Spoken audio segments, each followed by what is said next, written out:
susteiras. Faz um mal tremendo para a humanidade. Acho que é uma coisa já ultrapassada. A igreja faz um bem para todos. Eu acho que quem não vai na igreja não acredita em Deus. Não gosto da igreja. O povo se aliena com essa tragicomédia e o efeito um sedativo para suas próprias misérias.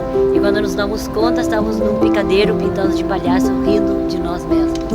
A igreja é só uma praca.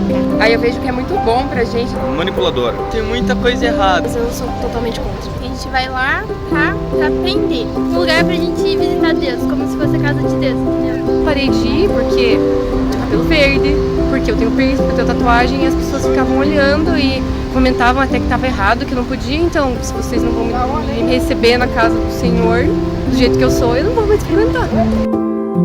A igreja é o alicerce, é a força, é a pedra, é a rocha, aquilo que sustenta você na vida. Como sempre dizem, o corpo de Cristo, né, cara? A casa dos cristãos, mas aonde todo mundo é sempre muito bem-vindo. O grande comércio da fé é enganação, a maioria delas. Na minha igreja, as pessoas fazem aquilo para catar dinheiro dos outros. Elas pegam dinheiro de propósito, colocam óleo na cabeça das pessoas para dizer que aquilo é verdade, porque aquilo tudo é mentira, só para elas pegarem dinheiro e construírem coisas que não prestam, coisas que não precisam na sociedade. Que muitas vezes mais atrapalha do que ajuda o ser humano. Casa de Deus, onde você vai adorar Ele. Bom, acho que a igreja eu vejo como um refúgio. Hoje em dia o que eu vejo mais uma igreja seria uma empresa.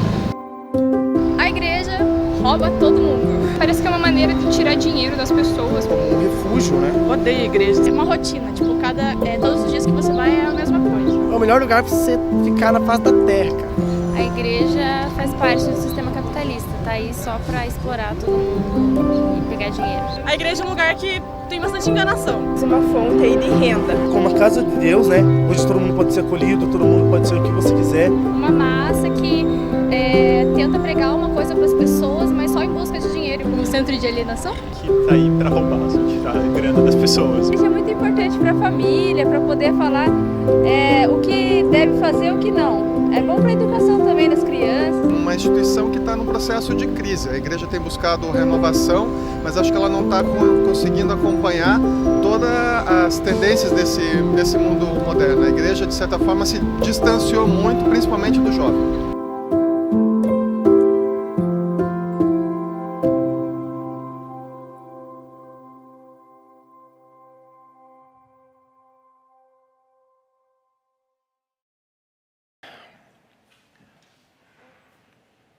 Eu quero destacar aqui, de todas essas que nós vimos, 3 formas de nós vermos a igreja, que é muito comum no nosso meio, que é muito comum entre nós. Deixa eu ligar aqui, porque senão não vai funcionar.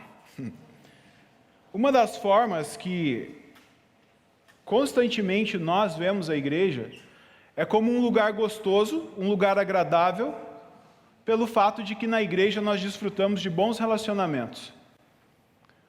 E como nós encontramos pessoas boas, pessoas legais aqui para a gente se relacionar, então acaba que é um lugar que nos atrai, afinal de contas todo mundo gosta de estar em um lugar onde há pessoas boas, onde a gente pode se relacionar com pessoas confiáveis. Mas e se as pessoas falharem? E se as pessoas não atenderem à expectativa do nosso coração, será que a igreja continua sendo um lugar legal? Outra forma da gente ver a igreja local é como um lugar onde nós vamos e nós podemos ouvir uma boa palavra de motivação para a nossa semana, para a nossa vida. Então a gente vai na igreja e aí às vezes a gente está desanimado, né, sem muita vontade, desanimado talvez com o trabalho, alguma situação de família, algum problema com o vizinho, enfim. E aí quando a gente chega na igreja, vem uma palavra, parece que o pastor até conviveu com você durante a semana, e ele fala aquilo que você precisava ouvir, e você sai da igreja a todo vapor, falando, nessa semana tudo muda, e você vai motivado, você vai alegre, para a sua vida, para a sua semana, para o seu trabalho. Mas e quando o sermão do pastor não é tão motivador assim? E quando o pastor prega e parece que a palavra do pastor é mais uma cobrança do que um impulso para você continuar na vida? Entre várias outras formas da gente ver a igreja, porque existem várias, Um outro motivo pelo qual a gente muitas vezes frequenta a igreja, a gente acha a igreja um lugar muito bom, é porque, na verdade, acaba nem sendo assim um lugar tão especial, mas é uma opção entre várias outras opções que a gente tem no final de semana. Então, eu não tenho nenhum aniversário para esse final de semana, eu não tenho nenhum casamento, não tem a casa de nenhum parente para eu ir almoçar ou jantar, então eu vou na igreja hoje, porque afinal de contas é legal a gente ir na igreja, né? A gente vai ouvir palavras de Deus ali, é bom eu ir na igreja. Esses são alguns motivos da gente ver a igreja local. E veja, eu não estou dizendo que esses motivos que eu apresentei, e alguns que foram citados no vídeo, são todos ruins assim. Porque, de fato, quando a gente vem na igreja e a gente ouve uma palavra de Deus para o nosso coração, isso é muito bom. Isso nos motiva de verdade, isso é muito bom. Eu encontro bons relacionamentos na igreja e, aliás, esse é um dos focos da igreja, você ter um lugar onde você vai encontrar bons relacionamentos. Só que a igreja não é só isso, isso não é a totalidade do que é ser igreja, do que é estar em uma igreja, participar de uma igreja.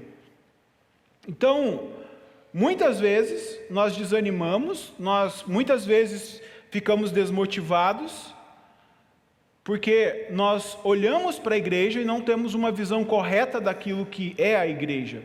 E principalmente quando se trata de igreja local. Porque às vezes nós olhamos e entendemos a igreja num contexto amplo, universal, maravilhosa, mas quando se trata de igreja local, a gente tem dificuldade de frequentar uma igreja local, a gente olha para a igreja, a gente só vê problemas, dificuldades e a gente muitas vezes se vê afastando da igreja local. Mas nós precisamos nos lembrar o que é igreja e que igreja é muito mais do que tudo isso que eu coloquei nesses 3 pontos e do que foi passado no vídeo. Por isso eu quero te convidar para voltar os seus olhos comigo para a carta de Paulo à igreja de Éfeso, Efésios, capítulo de número 4, 1 a 16, é o texto que a gente vai meditar agora. E esse texto ele fala de uma forma geral sobre o corpo de Cristo. Paulo aqui, o apóstolo Paulo começa a falar sobre o corpo de Cristo, que é a igreja, de uma forma universal. Só que aqui nesse texto a gente encontra coisas, algumas dicas, alguns conselhos de Paulo que nos ajudam a entender, trazem uma compreensão maior para a igreja local, para o fato de nós nos reunirmos como igreja local. E a primeira coisa que eu aprendo nesse texto, quando eu olho para esse texto, nos primeiros versículos, é que a igreja local é um lugar de nós conservarmos a unidade. A igreja local é um lugar onde a unidade precisa ser conservada.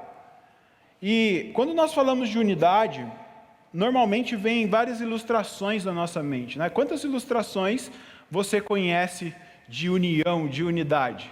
Talvez esteja vindo algumas na sua cabeça aí. Tem uma que é bem comum, talvez você vai se lembrar do pai que chama os seus filhos, reúne os seus filhos e pega um galho de árvore e dá para cada um. E aí fala para eles, quebrem o galho. E aí eles quebram o galho com muita facilidade. Acho que você já ouviu isso, né? E aí depois o pai vai, pega outros galhos e coloca novamente na mão dos seus filhos, mas aí ele não fala para eles quebrarem, ele fala para eles juntarem os galhos e faz um feixe de galinhos, né? E aí pede para eles quebrarem, e eles não conseguem quebrar, ou quebram com dificuldade. Aí o pai fala, vocês são como esses galhos, se vocês estiverem unidos, vocês vão conseguir vencer, vocês não serão facilmente derrotados, a união faz a força. Né? É uma ilustração bem conhecida de união. Um outro exemplo que nós temos na própria Bíblia é que Jesus diz que se nós tivermos uma casa dividida, ou um reino dividido contra ele próprio, não vai permanecer. Se uma casa estiver dividida, ela nem precisa de inimigos externos, ela não vai prevalecer. Talvez você saiba de outras ilustrações melhores do que essas que eu acabei de contar, sobre unidade, mas o ponto é, por que é tão difícil dentro da igreja local nós conservarmos a unidade? Por que é tão difícil, dentro do contexto de igreja local, nós sermos unidos de verdade? E perceba que o próprio apóstolo Paulo, nesse texto, ele reconhece essa dificuldade, porque ele diz: façam todo o esforço para conservar a unidade. Versículo de 1 a 3, ele diz exatamente isso: como prisioneiro no Senhor, eu rogo-lhes que vivam de maneira digna da vocação que receberam, sejam completamente humildes, dóceis e sejam pacientes, e veja, suportando uns aos outros em amor. Façam todo o esforço para conservar a unidade, porque Paulo sabia que não era algo fácil assim. A igreja sempre teve problemas com isso, a unidade do Espírito pelo vínculo da paz. Quando Paulo fala que nós devemos fazer todo o esforço, ele está dizendo que conservar a unidade é algo que dá trabalho, é algo que demanda a nossa energia, demanda muito do nosso foco, demanda realmente todo o nosso empenho. Mas a unidade, essa unidade que nós devemos manter e preservar, ela não vem de nós. Porque muitas vezes a gente acha que nós somos os responsáveis por gerar unidade, só que não. Essa unidade, ela provém do Espírito. Essa unidade, ela provém do Espírito de Deus. Ele gera a unidade no meio do povo. E a forma de nós conservarmos isso que o Espírito gera no meio da igreja é através do vínculo da paz. Isso é muito interessante, porque a figura que o apóstolo Paulo está usando aqui, quando ele fala vínculo, é a figura dos ligamentos do corpo humano. A melhor palavra aqui na tradução talvez seria exatamente ligamentos do corpo, em vez de vínculo da paz, mas o ligamento da paz. O que são os ligamentos? Conversei com alguns médicos da nossa igreja essa semana, e eles me falaram, de forma bem simples, ligamentos do corpo humano são essenciais para manter as estruturas do corpo trabalhando juntas. Vou te dar um exemplo bem simples e bem prático disso. Eu caí, todo mundo sabe, e o ligamento do meu ombro rompeu. E durante todo esse tempo que eu estou com o meu braço mobilizado, o meu corpo não funciona do mesmo jeito. Hoje eu falei para minha esposa de manhã: amor, sabe o que eu sinto? Eu sinto que serraram o meu braço fora e depois colaram de novo, e não é mais a mesma coisa. Eu tiro a tipóia às vezes, já tirei o pino e o ligamento já está praticamente cicatrizado, pelo que o médico me falou, mas eu não tenho confiança mais nesse braço. Eu vou abrir uma torneira, parece que não é mais a mesma coisa. Agora, no corpo de Cristo, não é diferente. O que mantém o corpo de Cristo trabalhando em conjunto? É essa paz que é gerada pelo Espírito Santo, é a paz que é esse ligamento, é esse vínculo que nos mantém unidos, que mantém o corpo funcionando como ele deve funcionar. E nós precisamos preservar, nós precisamos cuidar, nós precisamos conservar essa paz. Nós precisamos fazer todo o esforço para conservar essa paz. Porque quando essa paz não é conservada, quando nós atentamos contra esse vínculo, é como se a gente estivesse rompendo um ligamento no corpo de Cristo.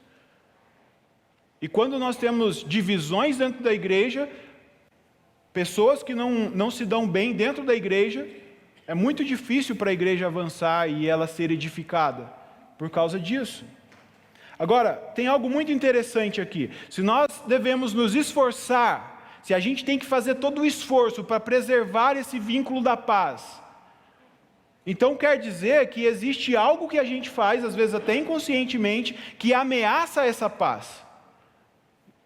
Se a gente precisa conservar essa paz, o que será que nós fazemos, muitas vezes até inconscientemente, que ameaça essa paz que deve existir no meio do corpo?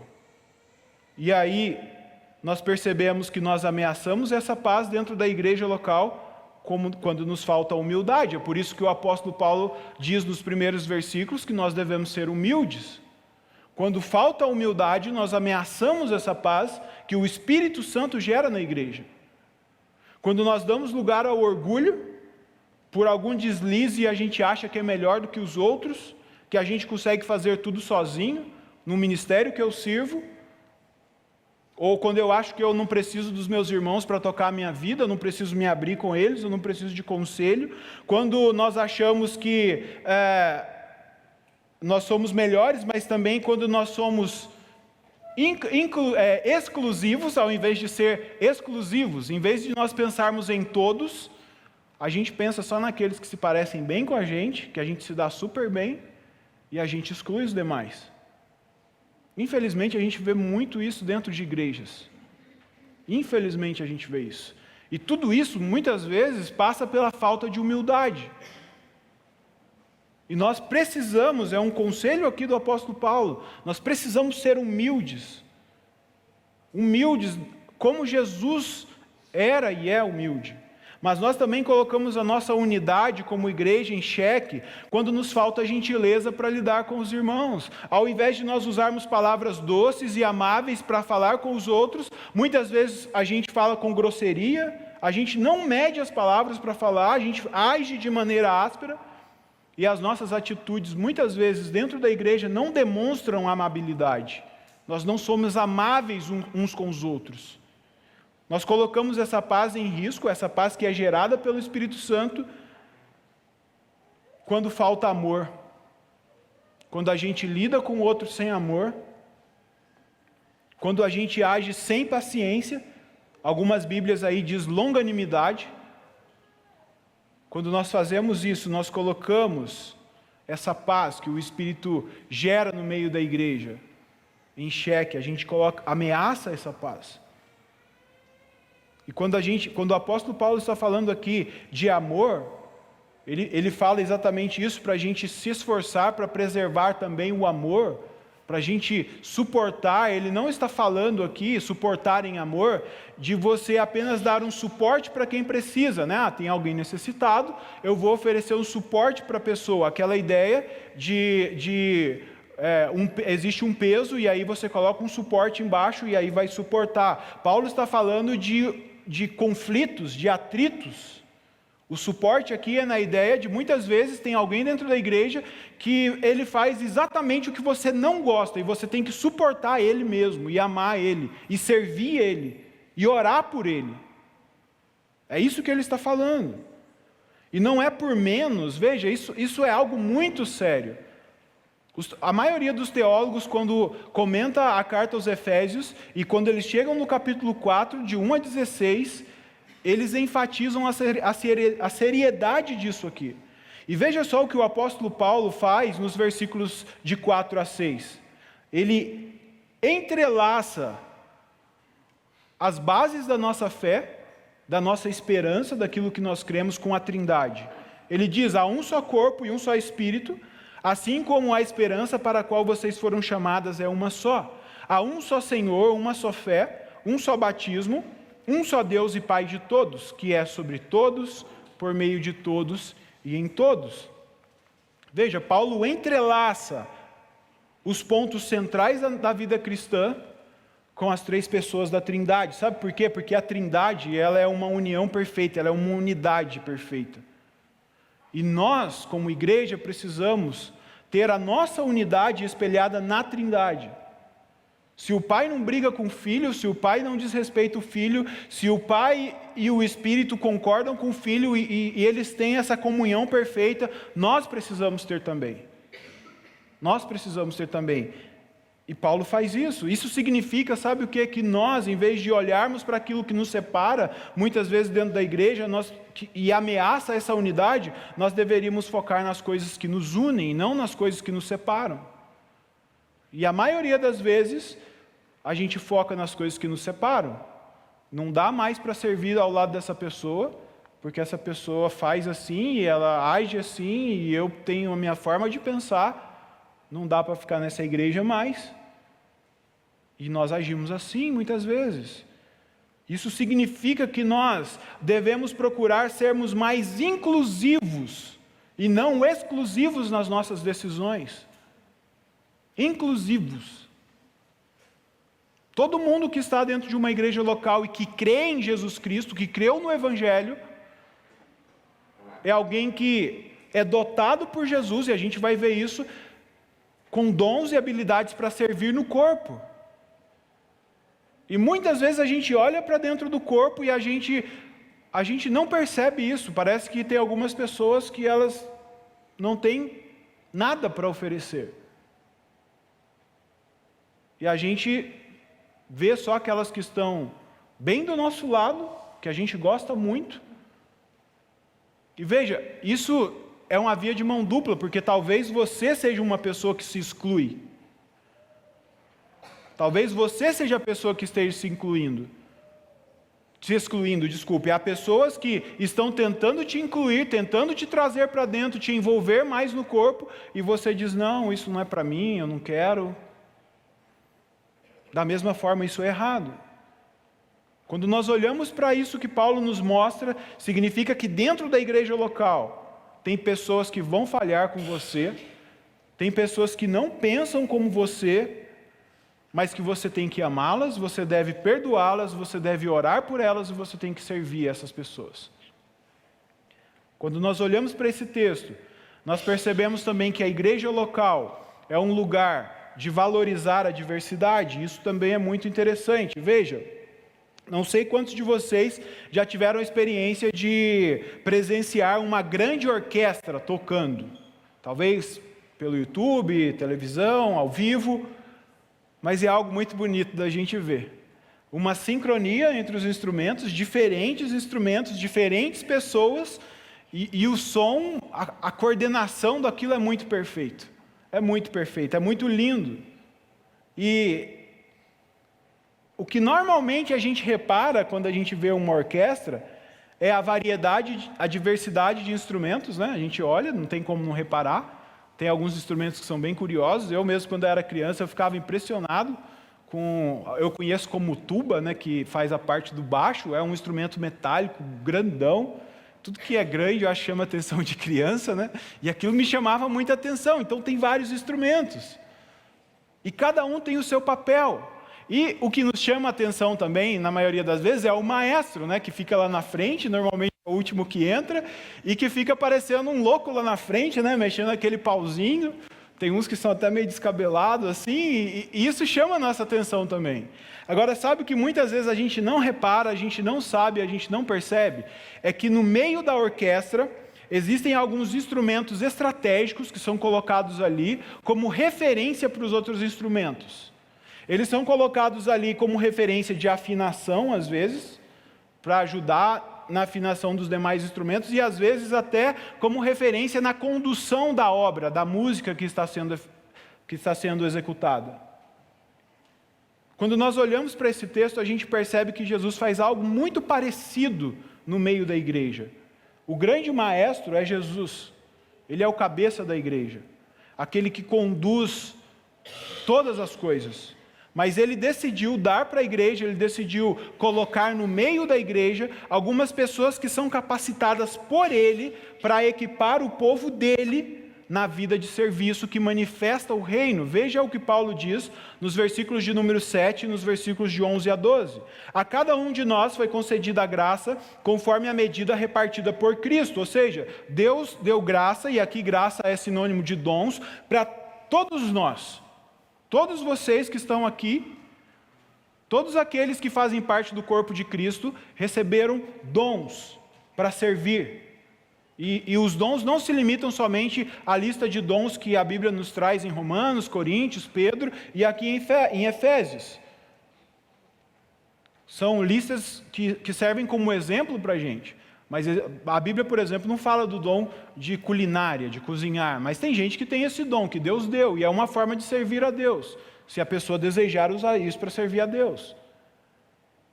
Só que, a partir do versículo 11, o Espírito Santo inspira Paulo a escrever o seguinte: ele designou dentre toda essa orquestra linda, dentre o povo de Deus, dentro do corpo de Cristo, ele designou alguns para apóstolos, outros para profetas, outros para evangelistas, outros para pastores e mestres. Para quê? Com o fim de preparar os santos para a obra do ministério. Para que preparar os santos para a obra do ministério? Para que o corpo de Cristo seja edificado. Então, perceba que todos esses dons, esses 5 dons que estão sendo citados aqui, eles estão no meio da igreja e de alguma maneira todos eles estão relacionados com a palavra. De alguma maneira, todos eles lidam com a palavra de Deus. Mestres, pastores, evangelistas, profetas, apóstolos, todos eles lidam diretamente com a palavra de Deus.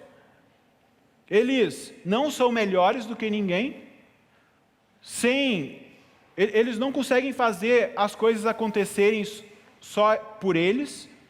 Eles estão no meio do corpo, eles fazem parte do corpo, e eles são tão importantes como todo o corpo é, como cada membro do corpo é. Mas também, se o corpo não tiver esses instrumentos aí que Deus colocou no meio, o corpo também não anda. Isso significa que dentro da igreja local, Deus coloca essas pessoas, esses instrumentos, para que a igreja local funcione como ela tem que funcionar. E eu quero fazer um parênteses aqui e dizer o seguinte: quando nós falamos de apóstolos, eu não estou dizendo que existem apóstolos hoje como os 12 apóstolos que foram enviados diretamente por Jesus, que caminharam com Jesus e tinham uma autoridade apostólica. Não estou dizendo isso, porque infelizmente nós temos muitas pessoas hoje que se intitulam apóstolos, mas fazem isso de maneira abusiva, como uma forma de exercer uma autoridade abusiva sobre outras pessoas, e não é isso que o texto bíblico está dizendo. Da mesma forma, não estou dizendo que existem profetas hoje como existia no Antigo Testamento, que era uma situação bem específica para o povo de Israel. Mas ainda existem sim pessoas no meio da igreja, e Jesus coloca essas pessoas, que elas têm um conjunto de dons, de habilidades, que apontam para essas realidades, de apóstolo, de profeta, de evangelista, pastores e mestres. Há pessoas que Deus coloca. E a finalidade desses dons, dessas pessoas, porque esses dons são pessoas capacitadas por Jesus, é preparar os santos, preparar o corpo da igreja para a obra do ministério, ou seja, para servir. Porque, veja, nós não entramos no corpo de Cristo para ser servido. Eu não sei se alguém já te contou isso, mas hoje eu estou te contando isso, talvez você fique triste, mas a grande verdade é que a gente não se reúne como igreja, a gente não é igreja local ou universal para ser servido. Sabe por quê? Porque Jesus já te serviu lá na cruz com a vida dele, com os dons do céu, com coisas que ninguém nesse mundo pode te servir. E você foi tão bem servido por Jesus, Jesus te serviu tão bem, que agora você tem que servir outras pessoas. Nós precisamos servir, eu preciso servir. Então, nós nos reunimos como igreja para servir. Essa é a grande questão, e Paulo coloca isso, para realizar a obra do ministério, para trabalhar, arregaçar a manga mesmo, é isso que ele está falando aqui. Para que nós vamos trabalhar? Para que o corpo de Cristo seja edificado, para que a igreja cresça, para que o reino de Deus tome conta da terra. Ou seja, entenda bem, esses 5 dons são colocados no meio da igreja exatamente para te capacitar, para te instruir, você e toda a igreja, para que você exerça os seus dons e assim todo o corpo seja edificado, toda a igreja seja edificada. Eu sei que não é muito gostoso ouvir isso às vezes, mas se você entender isso, se você guardar isso no seu coração, a sua vida vai mudar bastante, bastante. A sua dinâmica de vida na igreja muda bastante. O problema acontece, sabe quando? Quando nós deixamos de entender e dar valor aos momentos onde Deus está usando esses dons no meio da igreja. Muitas vezes a gente não entende, a gente não percebe. E quando a gente não consegue entender isso, porque, veja, eu vou repetir, esses dons são usados por Deus através da palavra, eles usam da palavra. E quando a gente não dá valor para esses momentos onde Deus está falando e ensinando a palavra através dessas pessoas, a gente infelizmente perde a visão da igreja muitas vezes. A gente não consegue seguir conselhos bíblicos, exortações que os pastores dão. Tem líderes e pastores que têm uma ênfase diferente, ênfase profética, por exemplo, são os mais odiados na igreja, porque Deus permite eles enxergarem o que está errado na vida das pessoas e na igreja. E aí eles chegam e líderes, pastores, pode ser que a pessoa não seja um pastor, ele esteja no meio da igreja, e aí ele vai e fala, olha, isso não está certo. E a gente não gosta de ouvir isso, né? Porque a gente acha que a gente acerta sempre. Então quando chega alguém e fala que a gente está errado, é muito ruim ouvir. Pois é. A maioria das vezes a gente gosta dos pastores, né? As pessoas que têm o dom pastoral, porque são aquelas pessoas que trazem as pessoas para perto, abraçam elas, né? E mostram aquele carinho todo. Mas veja, todos são importantes para o corpo, para o desenvolvimento do corpo. E é o próprio Jesus que coloca essas pessoas no meio da igreja. Agora, quando acontece isso, quando a gente deixa de dar valor a esses momentos de ensino, de aprendizado, onde Deus usa esses dons no meio da igreja, a gente perde o foco como igreja local. E sabe o que significa falta de foco? Você deve lembrar da lupa, né? Pega a lupa, coloca no sol, coloca a folhinha lá no chão, e aí o que acontece? O que a lupa faz? A lente concentra os raios, né? Ela foca os raios do sol ali e pega fogo na folhinha. Muito legal fazer isso quando a gente é criança. Se você não fez isso com seus filhos, faça o que eles vão amar. Agora, se os raios não estiverem concentrados, se eles estiverem dispersos, não vai pegar fogo. Não vai acontecer. Foco é força concentrada num único ponto. Só que quando a gente perde o foco, a gente perde a visão na igreja, a gente começa a atirar para tudo quanto é lado, sem foco. E aí isso significa força desperdiçada, mais conflitos dentro da igreja, mais trabalho para os ministérios resolverem e cumprirem sua missão. Significa que muitas vezes a gente vai ter menos resultado na missão e, infelizmente, muitas vezes, como igreja local, a gente abandona a missão. E isso é muito triste, porque o cristianismo, a base, o centro, o cerne do cristianismo é a missão que Jesus continua fazendo no mundo através da igreja. Jesus poderia ter dito qualquer coisa antes dele ir para os céus, mas ele nos deu uma missão de fazer discípulos. Então, infelizmente, quando a gente não dá valor para isso, para essas pessoas, para essa diversidade de dons, quando a gente não entende isso, a gente pode acabar abandonando a missão. E o pior de tudo, muitas vezes a gente,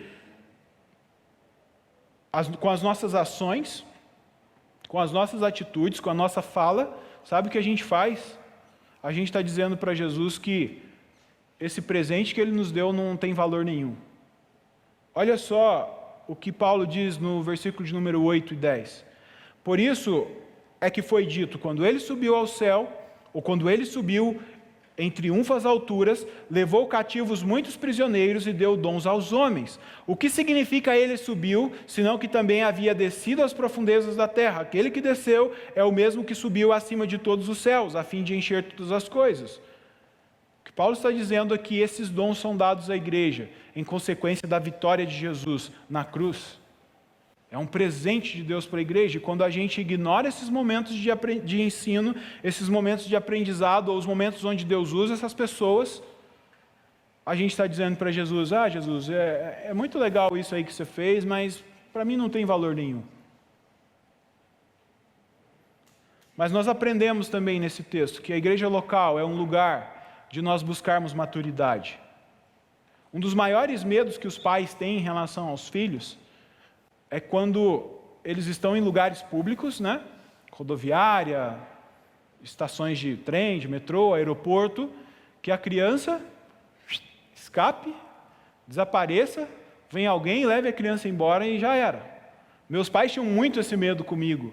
Tanto que minha mãe falava, quando saía de casa, filho, fica aqui do lado da mamãe e do papai, não solta da mão e fica com a gente. Eu já vi no aeroporto uma coisa muito interessante, um pai com um cinto, que tinha 2 cordas e estava amarrado nos filhos. Então os filhos, e era elástico, né? Então os filhos corriam, voltavam, mas não saía de perto. Por quê? Porque crianças são facilmente conduzidas por estranhos. Elas são facilmente enganadas. Crianças facilmente podem ser levadas. Elas são pequenas, frágeis, e elas requerem maior atenção. Crianças são imaturas, elas não têm maturidade, isso que significa imaturidade. Agora, na igreja, nós somos instruídos para não sermos como crianças. A igreja nos instrui, nós estamos na igreja local exatamente para não sermos crianças espirituais. No versículo de número 14, Paulo diz o seguinte: o propósito é que não sejamos mais como crianças, levados de um lado para o outro por ondas, e nem jogados para cá e para lá por todo o vento de doutrina e pela astúcia e esperteza desses sequestradores que querem levar as crianças imaturas e induzi-las ao erro. É importante a gente entender isso, porque na igreja todos nós estamos em amadurecimento, não tem ninguém, até o pastor está amadurecendo, todo mundo está amadurecendo. É claro que tem pessoas que são mais maduras e alguns que não são tão maduras assim, só que veja, isso não tem a ver com tempo de igreja. É possível que alguém esteja na igreja 40 anos e seja uma criança espiritual, e é possível alguém que tem poucos anos dentro da igreja ser maduro e se parecer cada vez mais com Cristo, cada vez mais semelhante a Cristo. Igreja é um lugar de nós buscarmos maturidade. E essa maturidade está ligada especialmente à nossa unidade na fé. Pessoas maduras entendem aquilo que eu falei lá no começo, unidade. E isso também está ligado a nós nos parecermos cada vez mais com Cristo. É muito importante deixar bem claro que a maturidade cristã, ela não pode ser alcançada fora da igreja local. Tem gente que acha que pode ser um discípulo de Jesus fora do contexto de igreja local. Como o pastor Ricardo sempre diz, nem todo mundo que está na igreja local, nem todo mundo que frequenta aos domingos uma igreja é um discípulo de Jesus. Mas todo discípulo de Jesus está envolvido e engajado na igreja local. Todo discípulo de Jesus ama momentos de adoração, momentos de comunhão e estar na igreja local. Não abre mão disso. É por isso que, se nós formos maduros, quanto mais maturidade nós tivermos, mais unidos nós seremos naquilo que nós cremos, aquilo que nos une como discípulos de Jesus. E aí, em vez de focar em diferenças, coisas que nós discordamos, nós focamos naquelas coisas que são essenciais para a nossa vida. Veja só o que Paulo diz no versículo de número 13 e no versículo de número 15. Até que todos alcancemos a unidade da fé e do conhecimento do Filho de Deus e cheguemos à maturidade, atingindo a medida da plenitude de Cristo. Antes, seguindo a verdade em amor, cresçamos em tudo naquele que é a cabeça, que é Cristo. O fator determinante para a gente se parecer cada vez mais com Cristo, para a gente amadurecer, para a gente ter essa maturidade que nos permite conservar a unidade, é a forma como nós lidamos com os momentos de discipulado que nós temos na igreja local. A forma como você lida com os momentos de discipulado que existe na igreja local vai determinar a sua maturidade. E isso está muito ligado com a unidade, isso está muito ligado com a diversidade de dons que Deus coloca no meio da igreja. Quando a gente olha para os evangelhos, nós vemos que os discípulos de Jesus aproveitavam cada momento que eles tinham para aprender com Jesus. Jesus ensinava multidões. Constantemente, quando você lê os evangelhos, principalmente Mateus, você vai encontrar momentos onde Jesus está ensinando as multidões.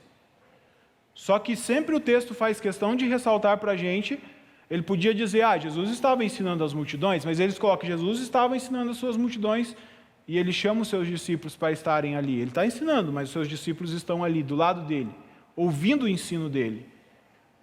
Se a gente fosse comparar a multidão hoje, no nosso tempo, seria as nossas reuniões de domingo, aonde qualquer pessoa pode vir ouvir a palavra de Jesus, qualquer pessoa é convidada e recebida para ouvir o ensino de Jesus. Outro momento é o momento onde Jesus se retirava com um grupo menor, os seus discípulos, e ali ele explicava e aprofundava algumas verdades do reino com eles. Nós também temos hoje momentos que se comparam a esses momentos de reunião de grupo menor. Na nossa igreja a gente chama isso de célula. É um momento de aprofundar no relacionamento, na comunhão, mas também de aprofundar no conhecimento da palavra de Deus.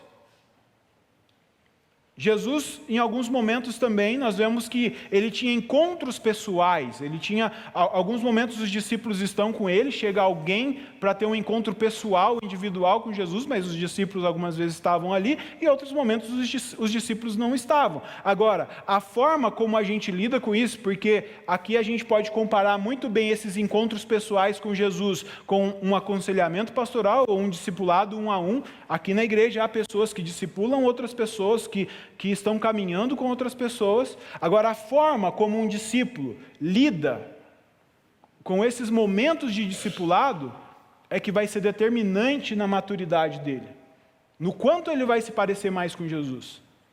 E sabe o que é triste? Isso é muito triste, que a maioria das pessoas que estão dentro da igreja estão na multidão.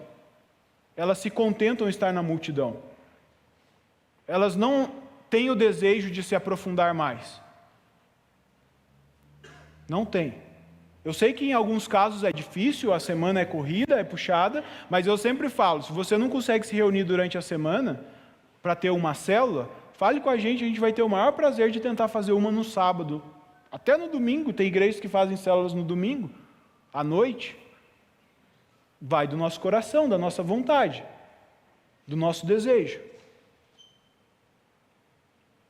Eu gostaria de dizer para vocês, com toda sinceridade, que existe a possibilidade, ou existiria a possibilidade, de nós amadurecermos de outra forma. Mas não tem.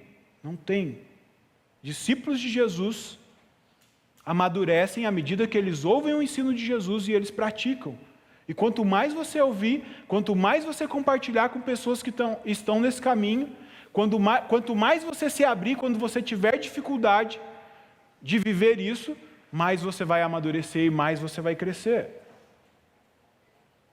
Nós precisamos entender, então, que experimentar a presença de Jesus nesses momentos, através da adoração, através da comunhão, é algo indispensável para a nossa maturidade. Igreja local é um lugar de nós buscarmos maturidade, se parecer cada vez mais com Jesus. Versículo de número 16. Paulo conclui dizendo: dele, de Cristo, todo o corpo, ajustado e unido pelo auxílio de todos os ligamentos, todas as juntas, cresce e edifica-se a si mesmo em amor, na medida em que cada parte, cada cristão realiza a sua função, exerce o seu dom, instruído pelos que Deus colocou dentro da igreja. Então, guarde isso, igreja local é um lugar de nós preservarmos a unidade do Espírito, de nós valorizarmos essa diversidade de dons, que é uma bênção que Deus coloca no meio da igreja, dar valor àquilo que Deus está comunicando ao seu povo. Se a gente fizer isso, se nós fizermos isso, cada vez mais o corpo de Cristo será edificado, nós vamos crescer, o reino vai se espalhar, e eu creio que nós chegaremos ao ponto onde as pessoas vão olhar para a gente como igreja local e elas vão ver que nós estamos vivendo exatamente as mesmas coisas que os discípulos viviam em Atos. Eu creio nisso. Que Deus te abençoe. Curve a sua cabeça.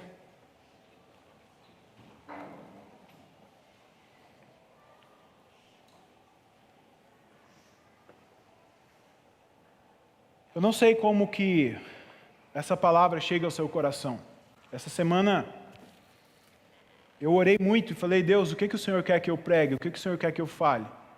E Deus me falou sobre isso, me deu o texto, e eu não quis ouvir, eu queria falar outra coisa, porque isso também me incomoda bastante, eu falho nessas coisas também. Mas nós, como igreja local, precisamos parar, refletir sobre essas coisas e ouvir o que Deus está falando ao nosso coração. E a gente precisa se arrepender das coisas que nós estamos fazendo de errado e corrigir essas coisas. Senhor, nós nos colocamos diante de Ti, com reverência à Tua palavra, ao que o Senhor fala ao nosso coração.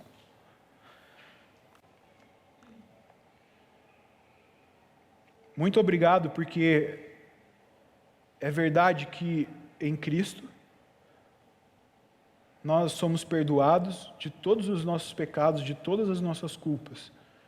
Então eu sei que o propósito do Senhor não é fazer com que a gente se sinta culpado pelas nossas faltas, mas o propósito do Senhor é nos atrair para Ti como filhos amados que somos, e nos instruir em amor e fazer com que a gente possa amadurecer cada vez mais, revelando, Deus, toda a Tua bondade e o Teu amor a esse mundo que precisa tanto, tanto Te conhecer.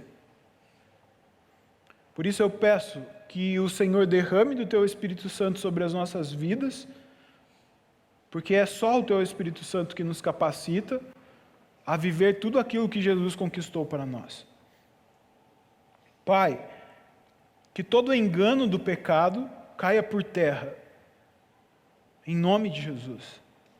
Se estamos dando mais prioridade ao orgulho, às coisas que muitas vezes, em vez de nos unir, nos separam, tem misericórdia de nós, Senhor, e muda a nossa mentalidade, muda a nossa forma de pensar. Deus, se muitas vezes as coisas que são ensinadas